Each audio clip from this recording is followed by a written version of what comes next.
I believe you had a Hulu-related rant to lead us in, though. Oh, fucking Hulu raising the price again. I like how Chris has adopted my rant intro. Fucking Disney. Fucking Disney raising the price of fucking Hulu. Like, it's not even that good of a fucking cable service. It just happens to have fucking live TV. It's not even just them. I got a thing the other day. Netflix is raising its price too. Didn't they just wasn't the whole point of this? Like, we're gonna cut cables. You don't have to have cable anymore. We have alternative. You are the cable company. You Hulu bastards. You Mickey Mouse motherfucker. Look, you rat bastards. You Mickey Mouse bastard fucking makes me pay like $70 for fucking Hulu now. For Hulu! Fucking left Aqua in the Shadow Realm. Fucking rat bastards. I'm sorry, that's a different rant. I'm sorry. I used to watch Hulu on my desktop for free because it was a free website you could go to watch like Family Guy episodes. Now I'm paying $70 for it? Are you fucking kidding me? Jesus. Get that shit out of here. Yikes. This has nothing to do with Star Wars. This has been capitalism every week forever. This has been capitalism every day forever. Yeah. All right, comrades, let's start the show.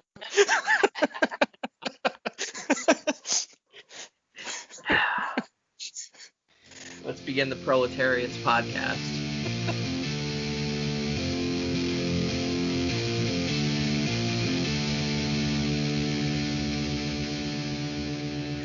Hello and welcome to Star Wars Every Week Forever, the podcast in which we watch one Star Wars movie every week forever, and now we are ending the second rotation with Rise of Skywalker.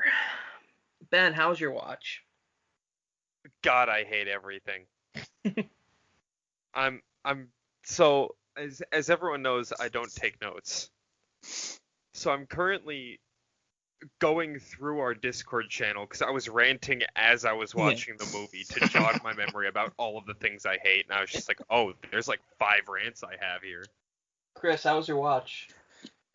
This movie fucking sucks. This movie fucking sucks so fucking hard. Like, fucking, there has never been a movie that has sucked harder. Fuck this movie. Fuck Hux. Fuck Claude. Who the fuck is Claude? Fuck him anyway. Okay. Leave Claude alone. He has done nothing to you. I hate this movie. I hate this movie so much. I hadn't even thought about it until just now. It's great timing. We mutual friend left a comment on our last rotation Rise of Skywalker video where it was like, this episode was surprisingly civil, and this one starts with this fucking movie. Can I? Well, Josh, how was your watch? Oh, who fucking cares? I'm free! I'm fucking free! Thank God Almighty, I'm fucking free! Heaven help the man, I'm fucking free! I don't care about nothing, I'm fucking free! Okay, Josh, I'm free as a bird on the wind! Let me bring you back here. What kind of fun special features do we have in store for today? You're not off the hook yet. You're almost free. You're in the home stretch. You can see the light at the end of the tunnel. I'm going to be talking... I have so many special features notes, I'm going to be talking about it for multiple rotations after this. I more mean the process of going through fucking special features I'm free from. Because it's been... This last rotation, I feel like we hit our stride in making a podcast, but it's been fucking miserable on my end. It really has. The time commitment has been exhausting. This... It was a really good first sign that something wasn't right when I found out that neither the DVD nor Disney, or the Blu-ray, thank you, Ben, or Disney Plus have deleted scenes. There are no deleted scenes for this movie. And I was immediately like, that seems unusual. It seems like an unusual decision. And I was like, well, maybe it was COVID, and then I realized that it came out at the end of March, so I'm pretty sure them not having deleted scenes in the Blu-ray was not because of COVID. So It's because of cowardice. Can I say what my thought process is behind that? Sure. Cowardice? Besides that. So I almost wish it was cowardice because here we are. It's that time of the week. That's right. Star Wars Every Week Forever Conspiracy Corner. So my theory, because I hate everything now, this Snyder Cut bullshit has begun a precedent that we're going to be dealing with for a while, I think. How many years do you think until there's some fucking bullshit 4 or 5 hour cut of this movie that comes out? Oh, God, I hope not. Don't. And if that happens, is that what we have to watch every rotation? Fuck no. Oh, fuck no. Absolutely not. Because usually they're just like, they announce that along with the like home release. So I feel like we would have heard about it by now. Didn't they do like the 3 hour version of like Batman versus Superman like a year or two later? Yeah, they did. Oh, I thought that was as the Blu-ray. I could be wrong. I thought it was separate. I don't think it's that. You want to know what I really think it is? There was the Rogue cut of X-Men Days of Future Past for some fucking reason. I never saw that full version, and I also didn't see the full version of Batman vs Superman. You're not missing you want to know much. what I'm not going to see the Justice League one either. You want to know what I really think it is? So this entire rotation, I've been staring at the Skywalker Legacy, or is it Skywalker Saga? I don't fucking care. I've been staring at that documentary like it's been my white whale. It's been both my ending point, the second longest thing I would watch all rotation next to the Empire of Dreams documentary that's entirely separate on Disney Plus, and it would be about a movie that I don't like attached to a saga that I like. And as much as we've talked about it, 2 movies before that I have a lot of like for, and in some cases love, that I knew, especially after episode 7, was going to contain less truth than a lot of the other ones in Star Wars. The thing that made me love special features, like the thing that made me watch the prequel special features over and over again, wasn't because the prequels were great. It was because they were, despite George's complete inability to tell the truth, they were an honest look into the behind-the-scenes process. Whereas in The Force Awakens, you could feel that they were trying to sugarcoat things and kind of put in that Disney squeaky clean, everything was magical kind of production. This was that to a disturbing extent. And that's why there's no deleted scenes, because we totally used every ounce of footage we fucking had. It's because the production was a mess. They literally put up trailers in Jordan when they were filming on the, what is it? Pasadena? When they were filming in the other desert in this movie. They literally put up trailers so people could edit together copy while they were on location. Jesus. What is, I want to get to the bottom of this. What is it about desert planets? Is it those locations are cheaper to shoot in, so it's like, fuck it, another desert planet. Another desert planet. If you want to listen to this movie, they have a documentary where they talk about the thought process going into Pasadena. Their thought process, here's the official one, here's the unofficial one. The official one is that they wanted to show Rey something that was a celebration, some sort of part of the galaxy that was to be celebrated, that was happy, something worth defending. And they imply they shot on a desert because of that. But what they actually say in the documentary is because, well, Star Wars has a history of desert planets. No fucking shit it does. That doesn't mean... Well, the thing that bothers me is the only reason Star Wars has a history of desert planets, which, by the way, is 1, 2, Geonosis and Tatooine in the main movies. The only reason is because George Lucas was inspired by Dune.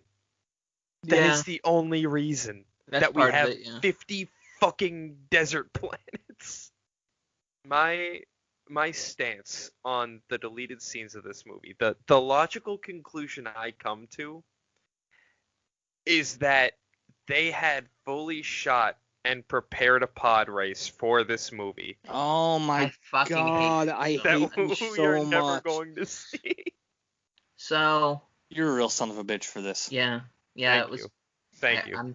I'm so angry with you that I can't even properly process I wish it. we were on video so you could see how much joy is in my soul right now. I'm really mad that we let you go because you sounded so fucking sincere. Yeah.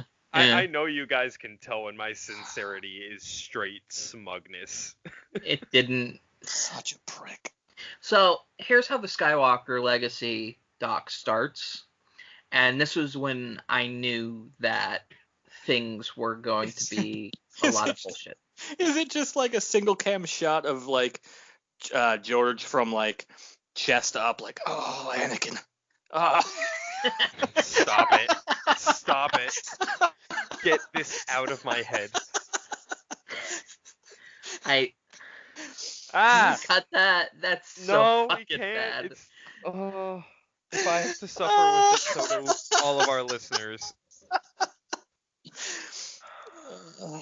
Okay, so here's how the Skywalker Legacy documentary that's supposed to be about the rise of Skywalker starts. It starts off in 1982. It's like an establishing shot of a desert, which is very confusing. That doesn't sound very long time ago and far, far away to me. 1982 is pretty... Yeah. It shows a bunch of people in like their late teens and early 20s outside on location while they were filming the sail barge scene in Return of the Jedi. They're like behind a massive fence, kind of watching, and somebody walked up there with a camera and started talking to them. And they're talking about how excited they were about the movie, and it felt like they were on Tatooine while they were there, and, you know, it's just some people really excited about Return of the Jedi. And then there's a quote from one of the guys. By the time all 9 films are done, it's going to be like, I'm afraid to see what you guys come up with. It's going to be amazing. And then they show a bunch of footage of behind-the-scenes stuff from the original trilogy that eventually leads into, like, I can't tell if it's an old camcorder or if it's an effect put on footage of, like, shots from inside the Millennium Falcon from The Rise of Skywalker. And it was then that I realized, oh, this is going to be even more propaganda than The Force Awakens. There's not an honest bone in this entire documentary. It's cut together with behind-the-scenes stuff that's obviously very meticulously picked out, and then occasionally they'll just cut to interviews with the cast from the original trilogy talking about something that's sort of kind of like what they're talking about in the movie. It's just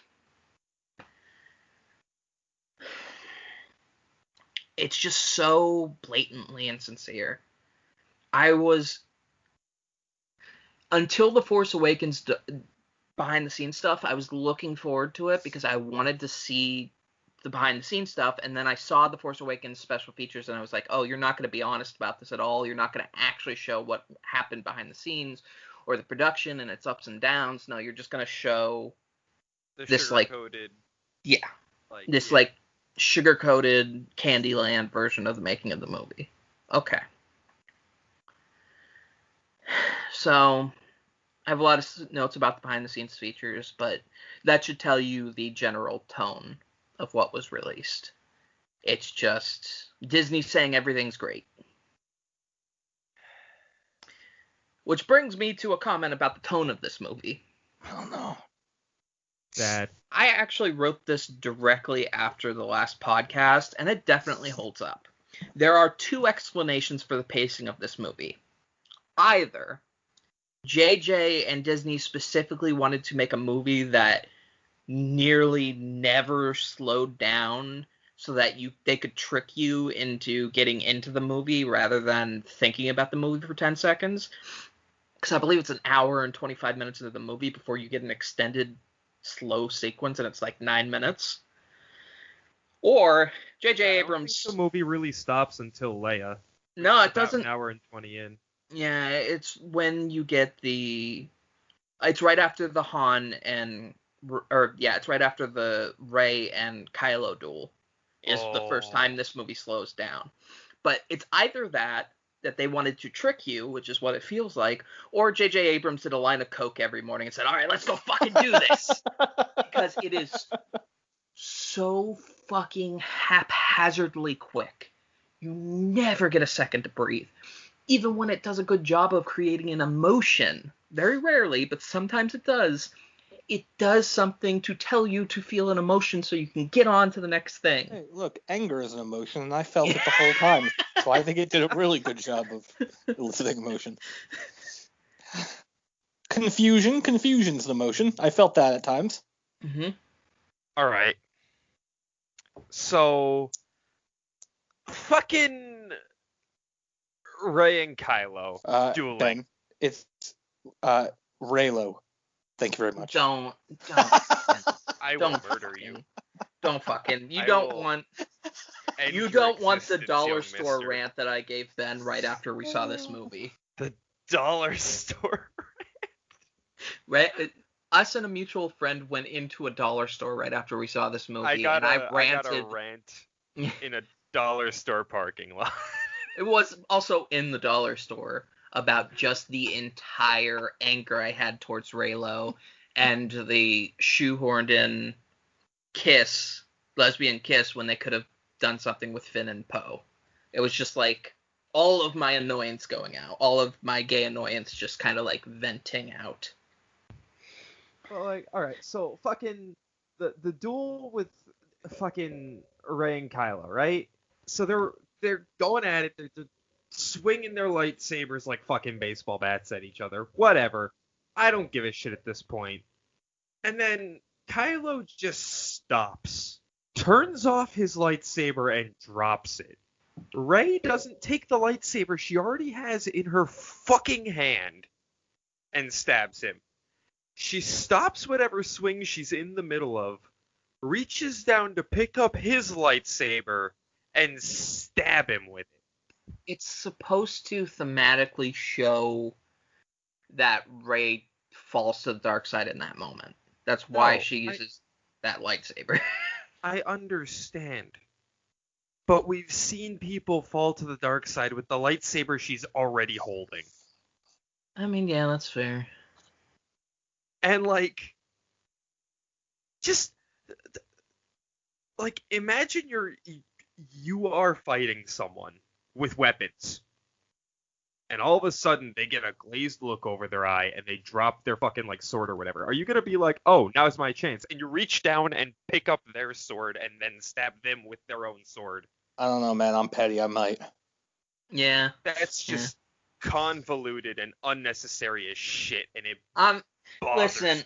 In a long duel that was shot in 25-degree weather in London, where they literally dropped water on them at all the fucking time, including times where they said they weren't going to drop water and then dropped water on them anyway, in a duel that has like cool aesthetics but is constantly like interrupted in an unnecessary way that kind of makes the whole thing feel haphazard. The thing I'm least worried about is Rey tried to kill a dude with the red lightsaber that fell in front of her. It's not even that she uses it's just the unnecessary steps that bother me. Look, because I already have so many problems with the choreography of a lot of this. You don't understand, Ben. The lightsaber she was holding, she couldn't kill Ben with it. He was above the age limit for the murdering of that lightsaber. Okay, hold on. There's as like much a medium. as I want this to hold up, that lightsaber can only kill people under the age of 16 and people over the age of 60. But as much as I want this to hold up, Count Dooku. Count Dooku was over the age of 60. Only below the age of 60. Below or over. I got you. Also, it was before that lightsaber tasted the blood of children. It hadn't acquired the taste. It's like, you know how like the myth of like when like an animal bites a person, it's like it's acquired a taste for human flesh. We must get rid of it. It's the lightsaber had acquired the taste for youngling, And oh my God. Also, the only fucking reason he drops the lightsaber is because he knows Leia's dying. And Rey feels that, like, 2 seconds later. Like, the Force has some kind of lag with Rey specifically. Okay, you gotta stop being so petty that I'm forced to defend the movie. Because, like, she was so filled with rage, you could say, that she didn't feel it until after she did it. And he wasn't? No, he was in the entire duel. If you watch the way it works, Kylo's on the defensive. yeah. Like, the majority Well, I would be of on the defensive, too, if someone was swinging a know, fucking lightsaber like a goddamn baseball bat. I know, but what I'm saying is that it makes sense because the thematic bullshit that this duel does is that it juxtaposes Rey's fall and Kylo's inner turmoil by switching them around and having Rey be the aggressor and Kylo be the defender. I'm not saying this duel is good. I legitimately dislike this duel more than any other duel in the franchise because of the pacing issues it has. But, like, no, it makes sense, unfortunately. So in conclusion, release the Trevorrow cut. Oh, God. I don't want to get into this. At least Trevorrow had a plan to kind of follow what the other two movies were doing, it sounded like, from what little I've seen of it. We're going to have to read that script at some point. I still have to hear about what George Lucas's OG plan was. Oh, man. Well, I'll tell you that... Because I've actively avoided that, because my plan is to learn it from YouTube. They were so fucking cool. I can't believe I'm giving George... And I'm sure he would have fucked it up. Well, but all I oh my remember god, his is- plans were so cool. I forget if it was in our first rotation of the sequels or if it was our preview episode. You guys just said they were bad. Oh, they're bad. Well, They're no. shit. So hold on.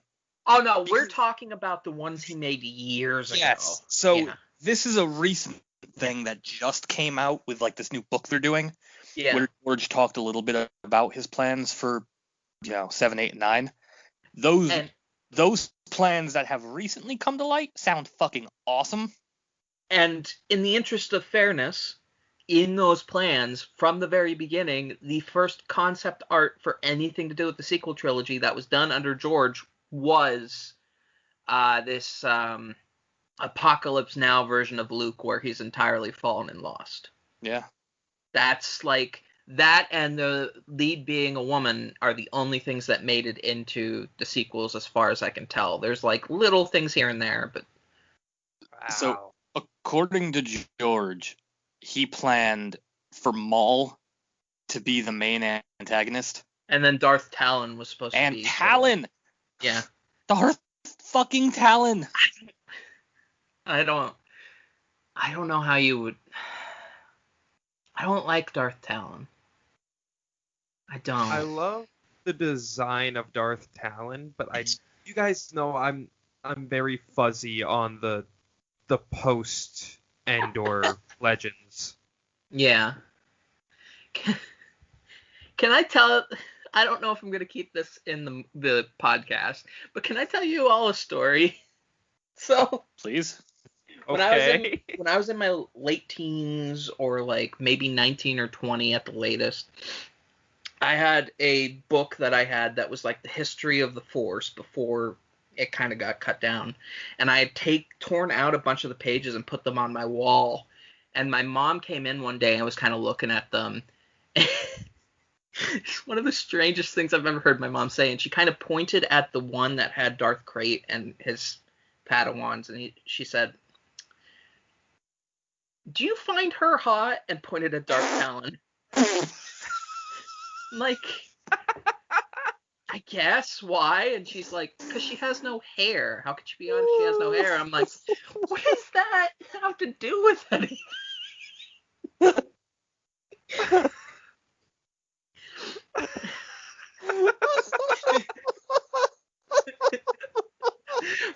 My mom is the greatest person that's ever went lived. exactly the direction I thought it was going. I adore My your mom is the mother, greatest Josh. person on the planet. It really is. My Like, mom is my I'm, favorite. I'm like, man, we're gonna find out that like Josh had like a huge crush on Darth Talon or something, but No. it kind of sort of went a similar direction. No, I never. It went exactly the way I went, and absolutely nothing like I thought it would go. Darth Talon always felt like an extremely misogynistic take. Oh to yeah, me. she's way sexualized. Yeah. But again, She so is are like pretty the- much all fucking Twi'leks. Yeah, but I feel like They have she's a like real the tendency to do natural. I feel like she's the natural conclusion of how Twi'leks are treated in Star Wars. Like she is the one who's like, fuck it. Everyone's like, oh, Twi'leks are supposed to be hot. Let's just fucking go all in. Yeah. But And no, it's yeah. hard because I love the design of like the head tails and everything. And yeah, what they did in Solo with Maul being like this pirate crime lord guy was supposed to be in those original sequels too. Josh, What? you have to watch Clone Wars.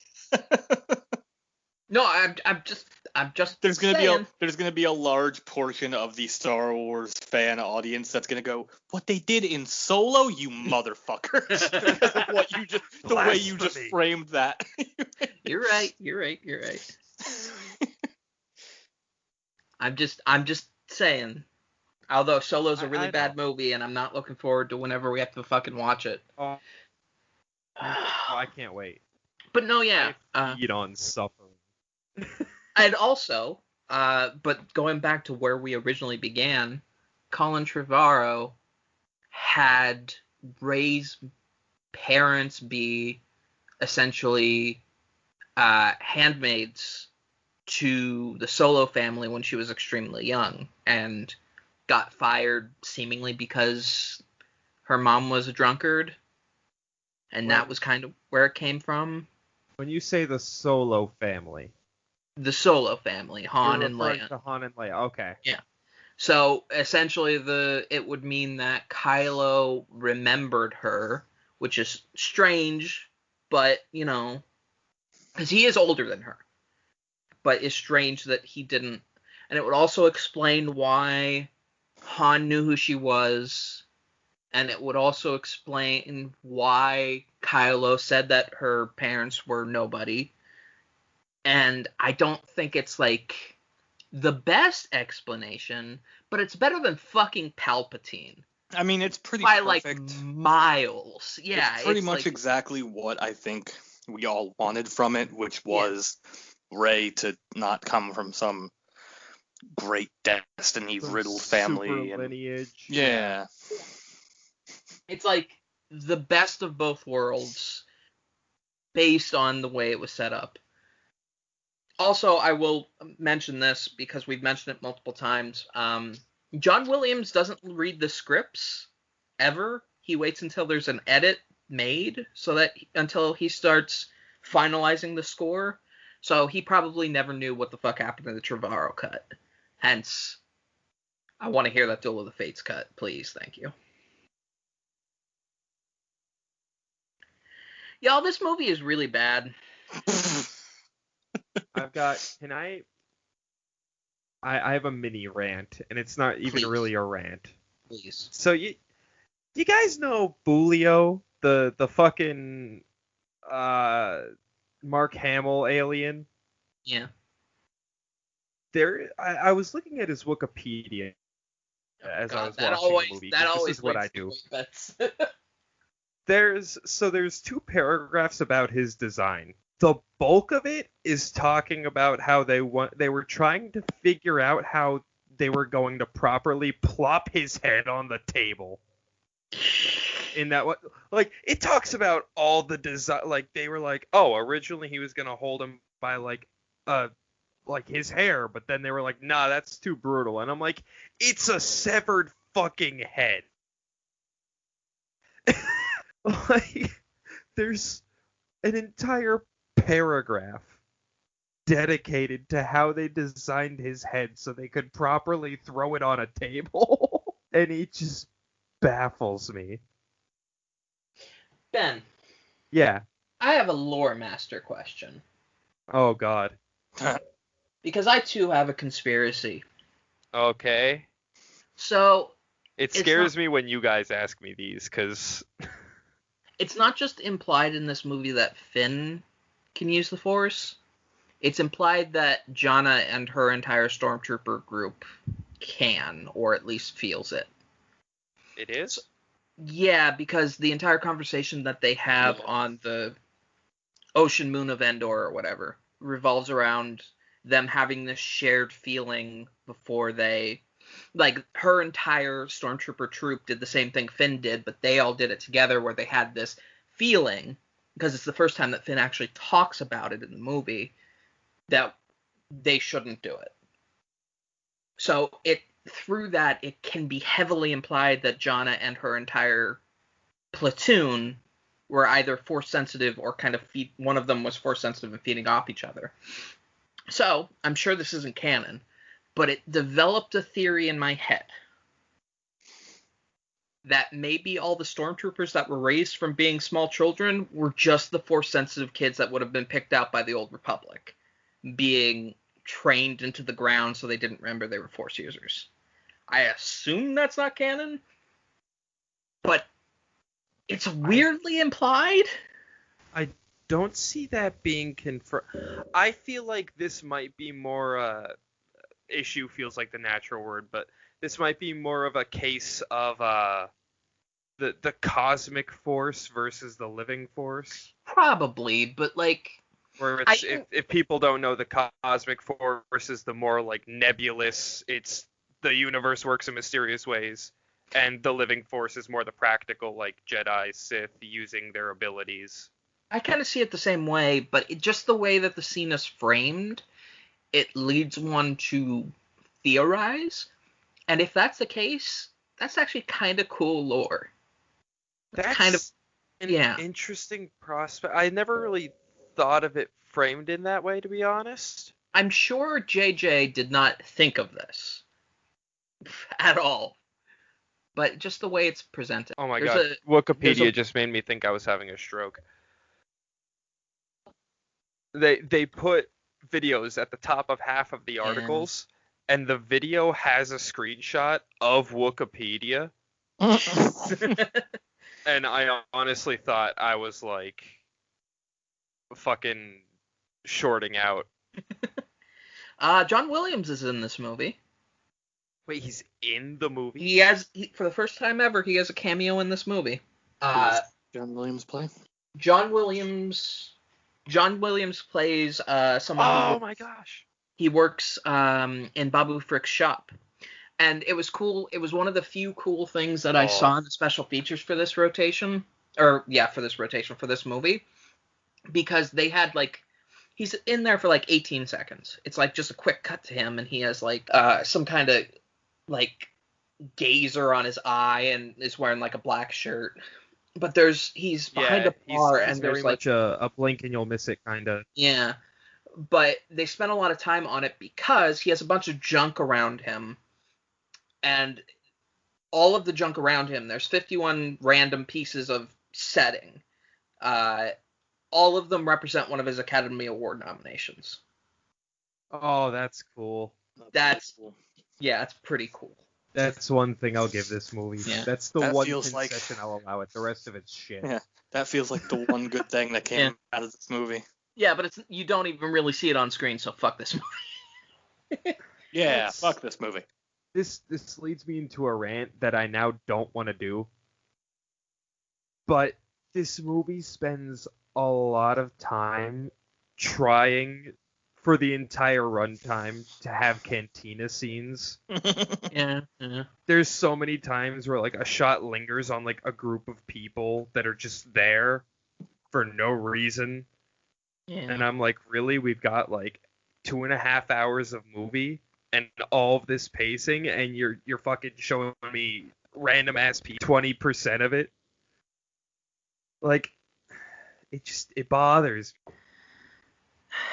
Yeah, it's just another one of those fucking things in this movie. This movie is fucking bright lights.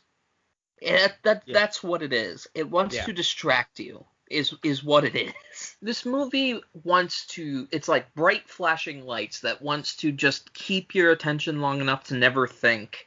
And the worst part is, it's starting to become normalized to me.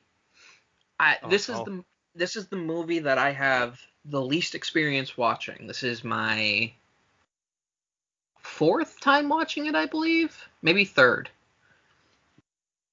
And I sat there, and part of this is because, and I will admit this entire rotation, from like episode 2 on, I paid less attention to the movies than I did in the first rotation and than I ever will again, because I knew I would have shit to talk about no matter what. But whereas the last time I watched it, I was throwing shit at the TV because I was actually pissed off. This time, it just kind of cascaded over me. I threw like one pair of socks at it. This time, it kind of cascaded over me, and it was becoming normalized, and it was because I was doing the thing that the movie wanted you to do, which is not quite pay as much attention to it as you should.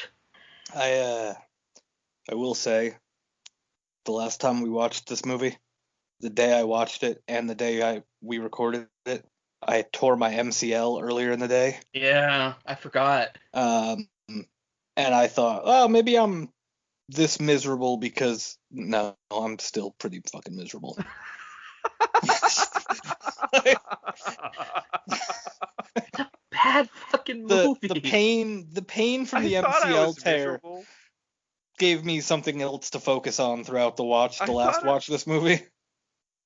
I thought I was miserable because I was in extreme physical pain, but I was actually in extreme emotional pain. Yeah. As well as the physical pain. Yeah. At least, like, the last time I watched it, the extreme physical pain gave me a distraction from this movie. No such luck this time. Can we talk about some of the... Sorry, go ahead, Ben. Oh, God. I was hoping you'd take that one. So, fucking... They're in the desert. They're at fucking Sith, not Sith dude's spaceship with the dagger.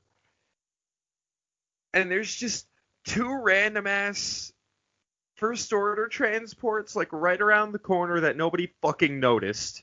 And Rey goes out for, like, a fucking walk, and Finn's like, Chewie, go find Rey. Rey doesn't notice the stark white fucking stormtroopers in the middle of the fucking desert, right in front of the fucking ship, who immediately kidnap Chewie with 2 transports. No reason there's 2 transports other than, oh, Chewie's not dead. Spoilers. So, fucking...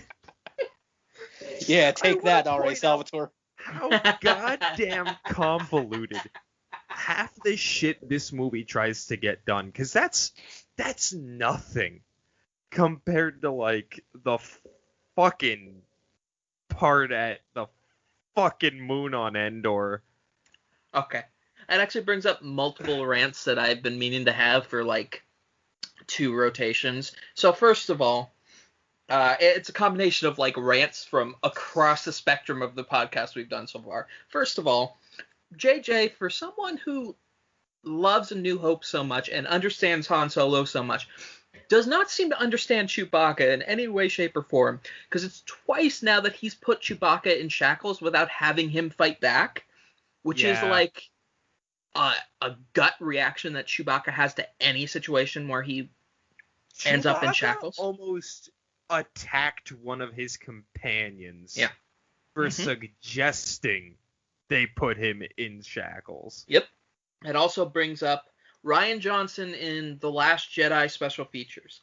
Said that he thought about doing the thing from the expanded universe, which he means The Force Unleashed, where when he was trying to figure out what to do with Luke versus Kylo, because he wanted it to be a spectacle, but he didn't want... He had to figure out a way around Luke winning. So he thought about having Luke do the thing where you pull a Star Destroyer out of the sky. And then he was like, no, because then I just am counteracting what I'm trying to do with the movie, which is make the Force feel less like a superpower. And then in the next movie, J.J. Abrams does the exact same fucking thing. The only difference being it's between two people and it gets blown up by Force lightning. On a much smaller scale, because it is much smaller than a Star Destroyer. Yeah, I will. Yeah, but I will grant that. Yeah, but you know what I mean. I know. It's still the same spectacle because of the two combinations of things But and the Force also lightning. It's that same. In canon, it's not like that's unprecedented. I know, but which I wouldn't have to point out if you watched Clone Wars. I know it's canon. What I'm saying is that pretty highly contrasts. JJ fucking just kind of wants to do random shit with the Force that seems super overpowered, whereas I'm just saying. JJ's more of a rule of cool type, except he's bad at it. It's exemplary of the difference between the two directors, is what I'm saying. All you've done here is give me another reason to be mad at Rian Johnson, because I could have got fucking Luke pulling a goddamn Star Destroyer out of orbit. Are you kidding me? Didn't that happen in the old canon? Yeah. Well, no, not Luke. I thought Luke did. I know Starkiller did too, but I thought Luke also pulled a Star Destroyer down on a city. Maybe I'm missing something? No. Maybe? I don't think so.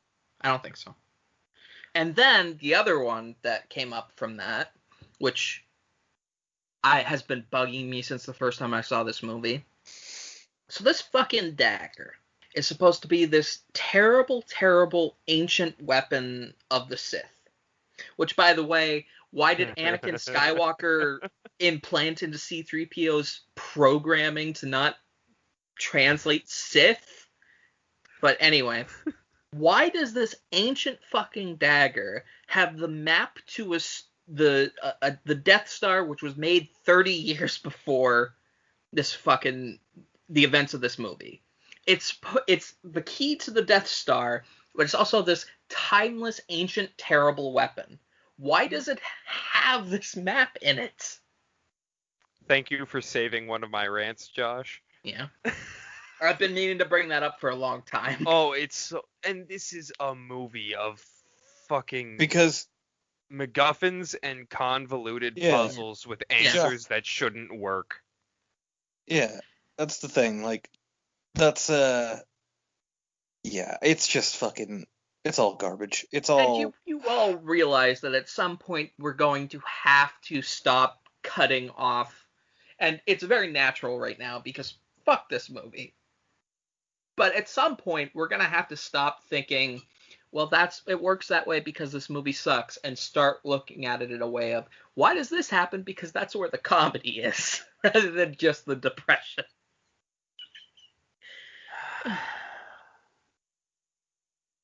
Why you got to do this to me, Josh?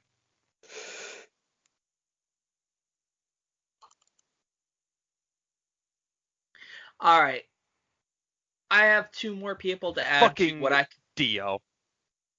Okay, I guess we're talking about Dio now. Fucking Dio, I want this droid to die in a fucking fire. It's a cute droid, but the way they executed it is so bad. Speaking of, J.J. Abrams had a laughing fit on set that lasted like 45 minutes to an hour because he couldn't... Right after 3PO dies, or you know what I mean, Rey has to go off and kind of be sad for a second and kind of accept what had happened. And fucking Dio comes back and forth, kind of like rolling back and forth and back and forth. And apparently Daisy Ridley was not happy because JJ wouldn't stop laughing at the image of her trying to act and the squeaky wheel of Dio just going back and forth. And it's just like... It made me so angry. I don't really have an explanation as to why it made me angry, but it's like... Because J.J. Abrams is laughing about actively distracting his actors on set. Yeah. Fucking Dio. What did Dio even add to the plot? Toy. Another MacGuffin? No. Don't even... So... Last year, early this year, I went to Disney, as I've stated before. Well, you've mentioned multiple times. Yes. Yeah. Fucking, you would not believe the number of fucking Dio products. Yeah, Oh, I can believe that's it. why it's there. No, I don't know if you do believe it, Chris. It's startling. It's staggering. I mean, I've seen a lot of it because I frequent the types of places where you see a lot of that merch outside of Disney. And even now, this long after The Rise of Skywalker's release, there's still way too much Dio merch. Yeah. Yeah. I think Dio is cute, but the way that, and we could have a million conversations about how Star Wars and merchandising is, but the problem is the way that Dio is presented on screen, because Dio is there to be a MacGuffin to tell you how to feel, and it comes off so fucking annoying. There has not been a character I have hated from the first moment since Jar Jar that I hate as much as Dio. Wow. Strong, strong words. Yeah. I don't even know if I would go that far. I mean Jar Jar is worse because of the racist I won't annotations. say it's unwarranted. Jar Jar is worse because of the racist annotations and is in the movie way more, but Okay, it's but the same that's kind also of hatred. like 90% of the new characters we're introduced to in the prequels. Yeah. I will say, this is to borrow a phrase from you, Josh. Dio and this dagger can both be summed up as Major MacGuffin from the planet JJ. Yeah. I mean, the fucking, again, I'm sure, as I said, I don't remember what I said about a couple episodes ago, but I'm sure with the dagger we'll get some sort of EU content involving it, like we'll get a book or something, or it'll be involved in the comics. Probably, I have a feeling it'll be in some way involved in the High Republic stuff. Maybe. I could see it popping up in like the Dr. Aphra comics. Yeah. I could definitely see that. Oh. Kylo's dumb. Yes. Like, Kylo's just straight up not smart. Fucking, they invade the Star Destroyer, right? That's such like a specific clinical way to insult somebody. Like, he's just not a smart person. No, and I love Adam Driver. This is not to attack Adam Driver, but we know that. It was just the way it was presented. So, they invade the Star Destroyer way more easily than they should be, by the way. The fight to get on that Star Destroyer was nothing. But they sneak on the Star Destroyer fucking somehow. And they find Chewie, and Rey goes to find the dagger cuz Force stuff, she knows where it is. Okay, whatever.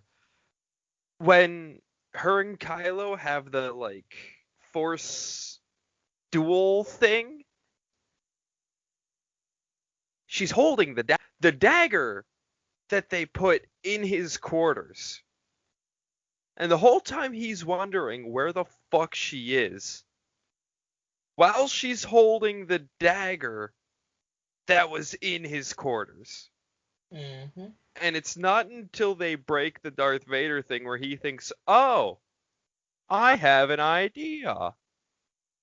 It's just, that's something I noticed that bugged me. Yeah. And it's a little thing. I know it's nitpicky. I will be the first to admit I'm nitpicking here. This dagger. Okay. I hate this dagger. I think I'll take Dio over the dagger. I'm so tired. Okay, let's talk. I'm Ben. Let's switch off from just the criticizing for just like a hot second and talk about just like some special feature stuff or just some things. Josh is like, can we have some fun here, please? Yeah. Well, I'm trying to give the podcast a breath before we go back into. I feel like... No, we gotta go as fast as this movie does. Listen, I feel like I can say with some confidence, this is the last rotation where we take the sequel trilogy seriously. I don't know. I have a bad feeling about this movie specifically. Chris, I have been taking none of this seriously. I am going to shit on this movie forever, but, you know, the way I do the rest of them. Not with love, but, like, comedically. Not where I feel sad. It's not with malice. Yeah, like... Yet. Yeah. Which, speaking of... Malice? We'll start off with a compliment, and then we'll just go into some... There's totally a Sith named Malice somewhere in the EU. I guarantee you could find it. I think there's there is. Malik. Well, yeah, there's Malik. Malgus.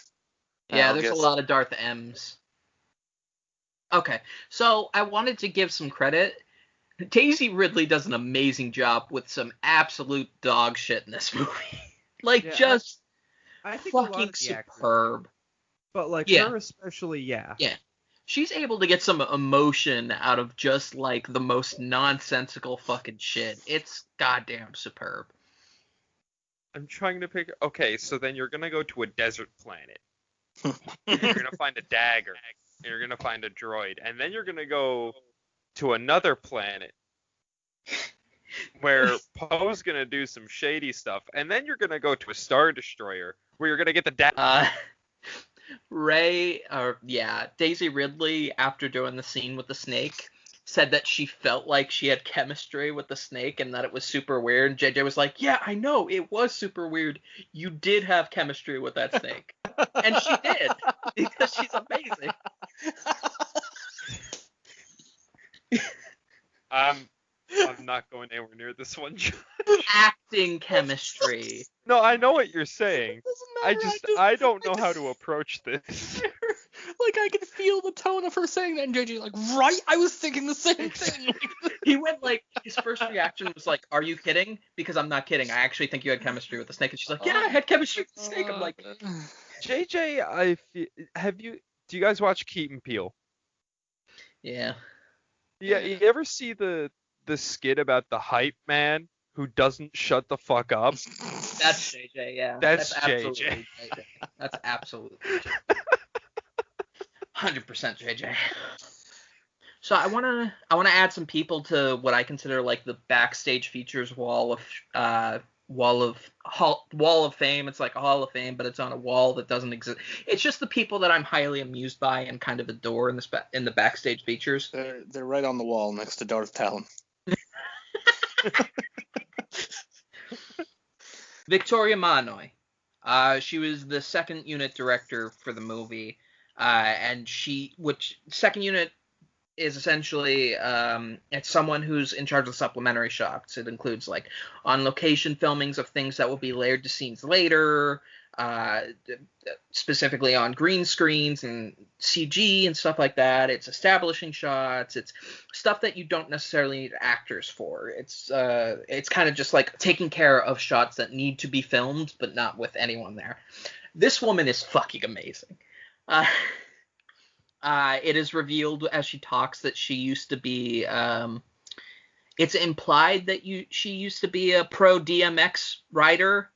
That she grew up that way. That she had bikes when she was a little kid that had no brakes, so she would stop herself by running directly into fences to stop. What the fuck?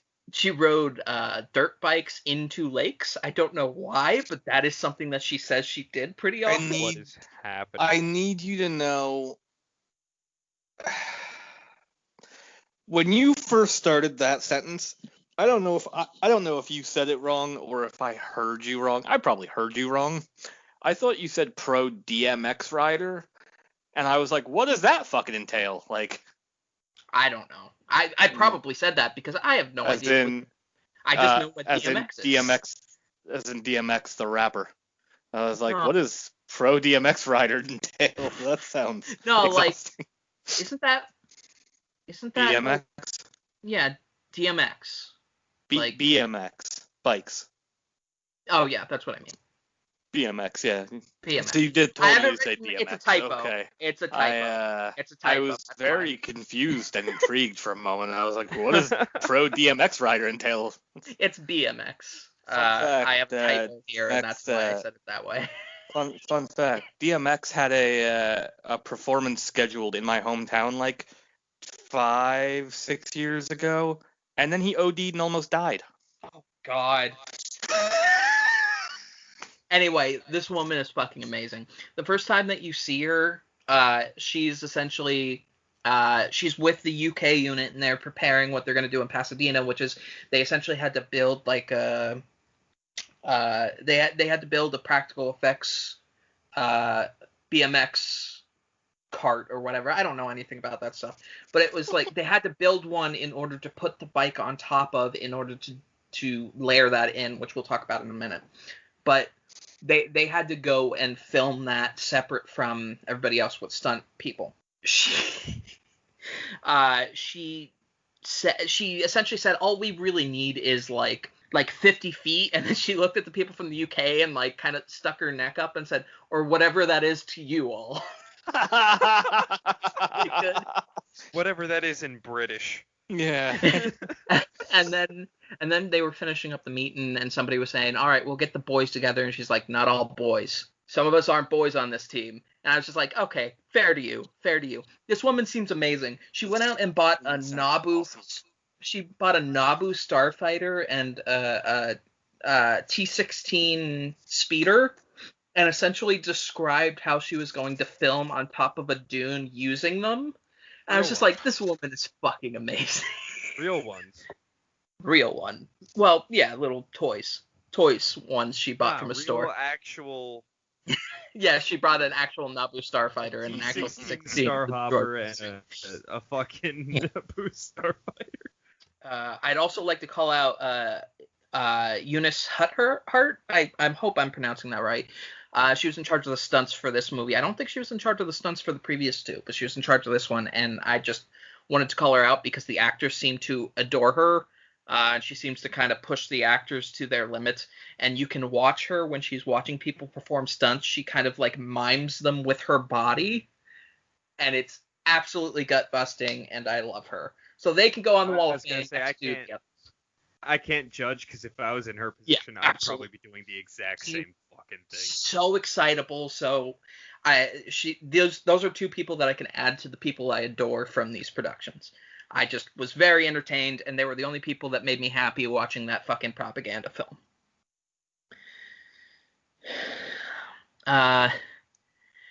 The speeder chase. Oh God, they brought a green screen to the Jordan Desert to film that. They filmed on a green screen in the Jordan Desert because, quote, you can't replicate the Jordan sun. It just made me so angry. It really did. I was so mad. They had what could have been in an entirely enclosed environment rather than in 120-degree temperatures. They built out a giant fucking green screen in the middle of the desert to film something that showed none of the environment. And it made me so angry. Why does Star Wars always put people in the desert in the summer to do the most inane shit? It's a Star Wars tradition. Deserts are a Star Wars tradition. Deserts and apparently heat stroke. Oh my God, it all makes sense now. I went to Disney World with my parents when I was 6, and I got heat stroke so bad I almost died. Oh my and now Disney owns Star Wars. It all makes sense. It all makes the true sense. Conspiracy.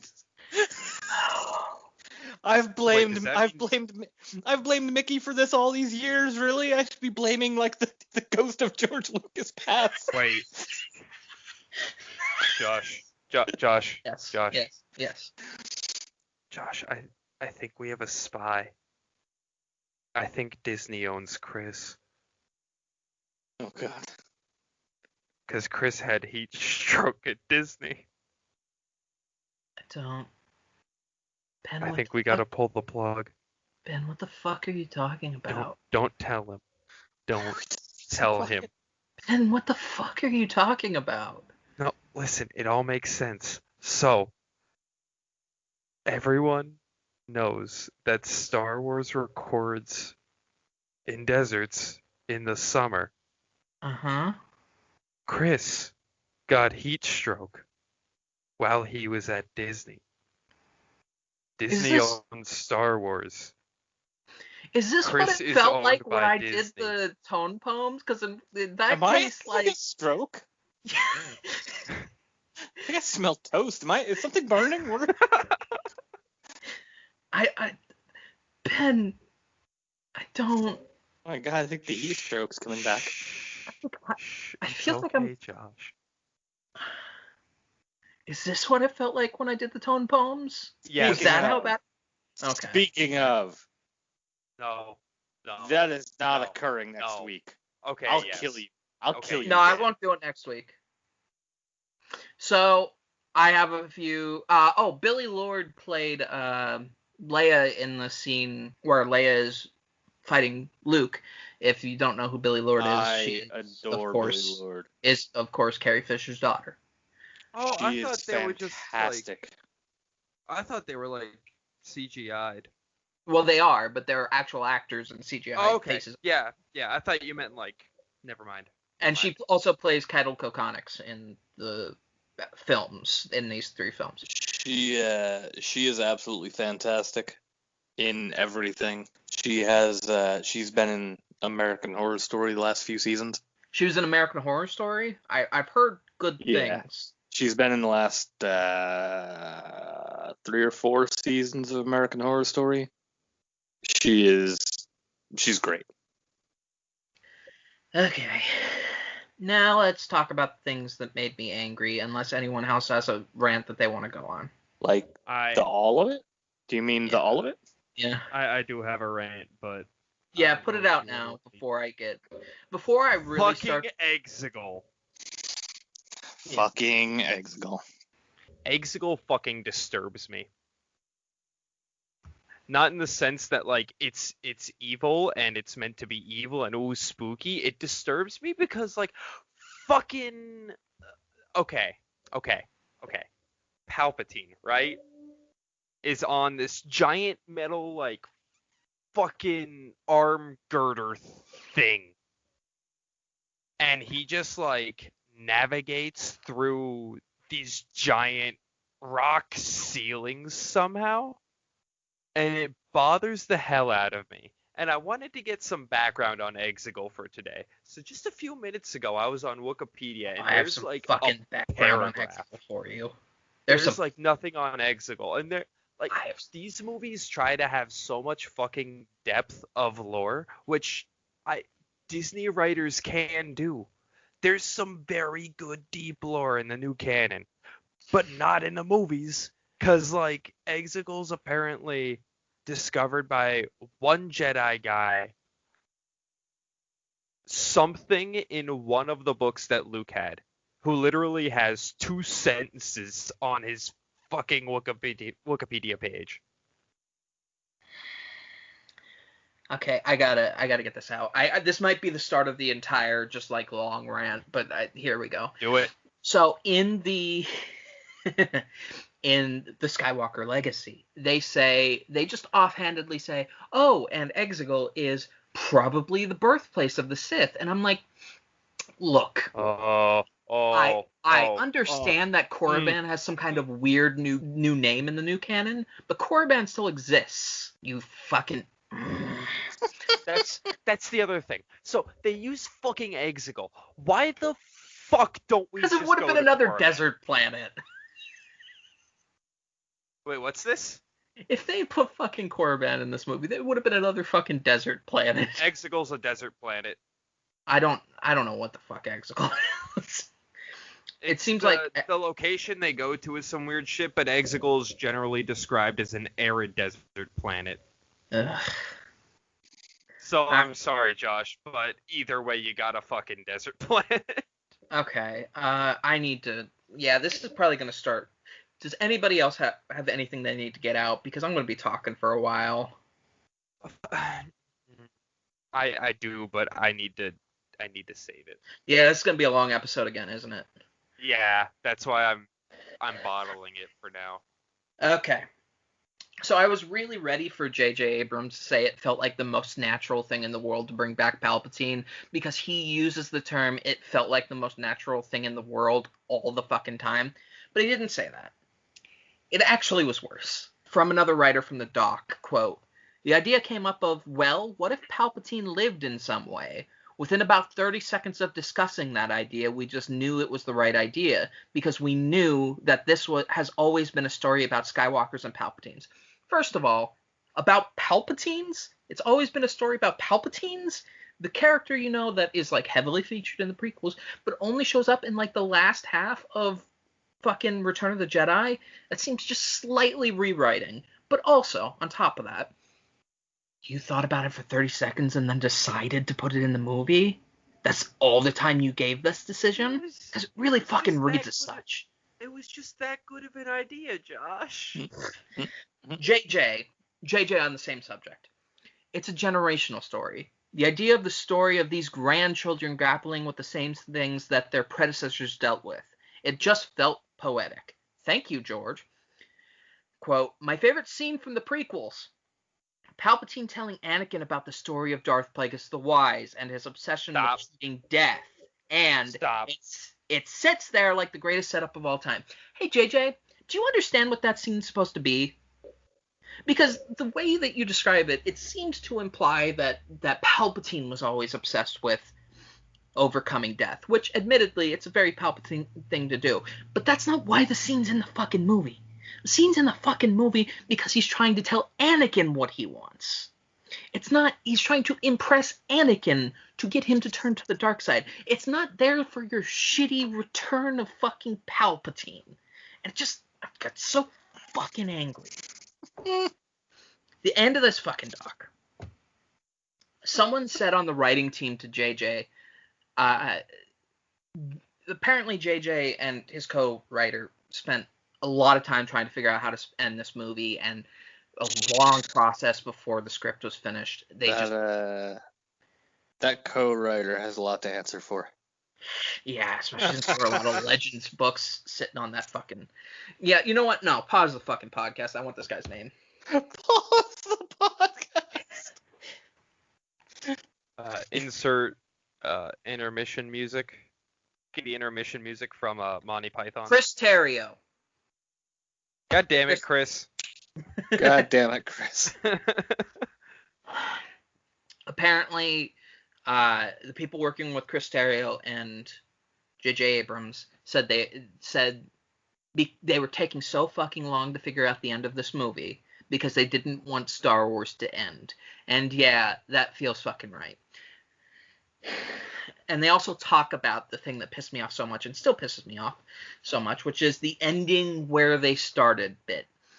They literally said they wanted to end Star Wars the way it began, and it made me so fucking mad. Quote, "Everything is summed up in those moments, and it's part of this book ending that started so long ago. You want to make sure you're ending the Skywalker saga in a way that feels fitting and emotional and gratifying. The end of this saga has to feel surprising, but also inevitable. That when you look through it again and you think, oh, of course that's how it had to end. Of course that's where these characters had to go. Of course that's how we had to leave this galaxy. Go fuck yourself." Yeah, killing Palpatine a second time. That's the natural conclusion. I'm talking specifically about Tatooine. That's what it's being referred to there. The planet that 2 generations of Skywalkers wanted to escape from. And then Rey randomly taking the last name Skywalker because goes to Tatooine in order to end her life there, despite the fact that that's where she started. I'm so angry. I hate this movie, but that ending is the biggest affront to me of anything in this fucking sequel trilogy, because the one thing that carries you through these movies is the love of these characters. These characters are so charismatic, and while not always well written, you understand who they are maybe better than the majority of the other characters in Star Wars. And yet the person that is at the head of that, essentially has, and I know the use of the term story arc is overused, but this is a character that had to grow throughout the process. So her story arc ends where she began, with her essentially finding a desert planet and just stopping there. Maybe starting a new Jedi Order, but no, essentially she feels comfortable. It's poetic that she ends her story exactly where it began. It's just so fucking angry. So in other words, we didn't want to do any actual character development, so we just left everything off where we found it. Yeah. It's just so fucking disappointing. It's frustrating. It's infuriating. For everything that we've said about some of the way the characters were mistreated in this trilogy, and goddamn, that's true. But the one person who had some semblance of an arc, even in this movie, even with all the bullshit, had a beginning, middle, and end, to essentially add an addendum on top of the movie with a perfectly logical ending, to have her go isolate herself from the galaxy again, just makes me so fucking sad.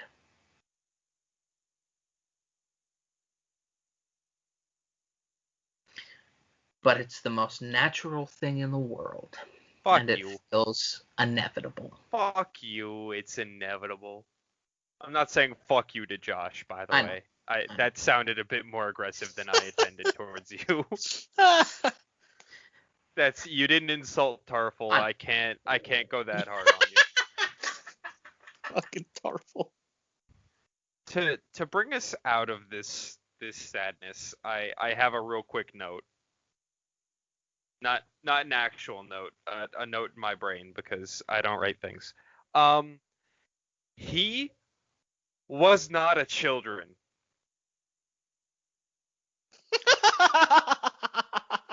Ben, he was in fact 23 years old. 23 years of age, folks. Ben, thank you very much. This is in the previous episode. I thought you said you edited it out. No, I didn't. You stopped You said you stopped recording. No, I don't control the recording. It's in it. After it's literally the last thing said after Chris ends his advertisement. Jesus fucking Christ. You know what? No, fuck it. He was a child. I don't even care anymore. And with that, on the same note that JJ I'm not crying, you're crying. I don't care anymore. Oh my god, we have to do Phantom Menace next week. Pod races. Mark Hamill went to visit John Williams' recording studios at the London Symphony Orchestra, and he was mistaken at the door for Steven Spielberg, who arrived on the same day. This has been Star Wars every week forever. Thank you very much. I'm fucking free. Good night.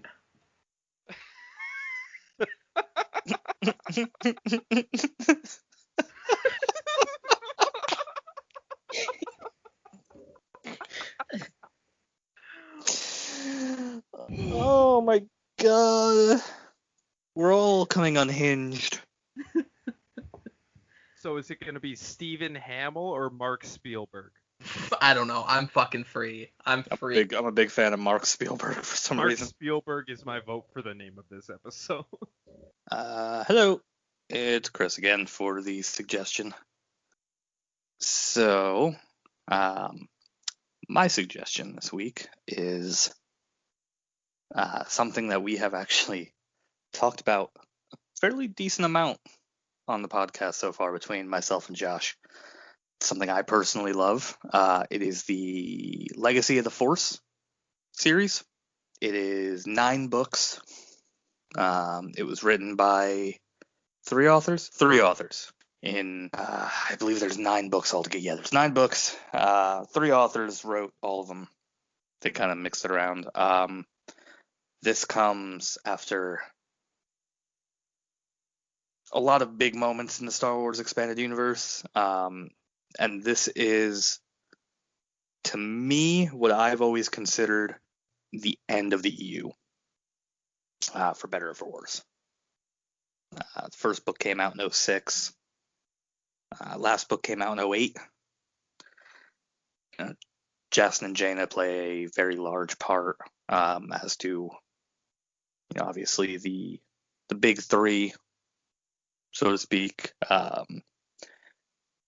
Whereas last week I suggested the Young Jedi Knight series, which in a lot of ways was the beginning of Jason and Jaina's story as like main characters.